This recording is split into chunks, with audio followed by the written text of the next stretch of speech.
ఎన్ని కమాండ్లు వచ్చినప్పటికీ ఎదుర్కొని భగవంతుని పైన ఉన్నటువంటి ప్రేమ చేత సర్వమును సాధిస్తూ వచ్చారు పాండవులు.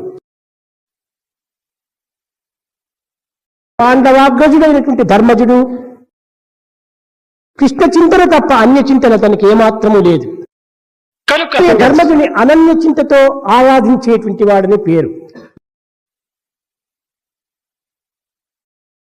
కారణంలో ప్రవేశించి కఠినమైన పవలించి కందమూలాలను భక్షించి కఠినమైన జీవితం గడుపునప్పుడు కూడాను కృష్ణనామంని ఆధారం చేసుకున్నాడు. కానీ దానికి ఉద్రేకములకు కానీ కష్టములకు కానీ తాను లొంగలేదు.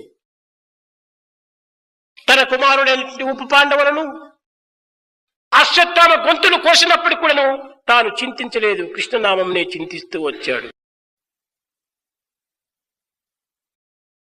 రారాజుగా ఉండినప్పుడు కూడాను ఆనాడు కూడాను ఆ సంతోషమునకు పొంగలేదు, ఈ దుఃఖమునకు కృంగలేదు. పొంగి కృంగనటువంటి యొక్క సమత్వాన్ని అనుభవిస్తూ వచ్చాడు ధర్మజుడు. కనుకనే పాండవులు పరమాత్మని మొట్టమొదటి ఉంచుకున్నారు, తదుపరే జగత్తును భావిస్తూ వచ్చారు. కట్ట కడపటికే తాము అనేటువంటి యొక్క అహంకారాన్ని వెనుక పెట్టారు. First God, next world, last I. తన తత్వాన్నే తాము వదులుకున్నారు. కౌరవులు ఏది రీతిగా వచ్చారు? First I, next world, last God.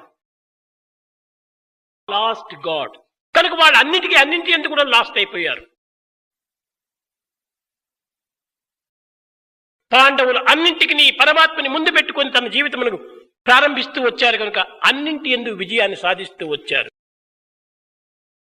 కనుక విజయాన్ని మనం సాధించవాలంటే భగవత్ ప్రేమ ఒక్కటే సరైన అస్త్రము.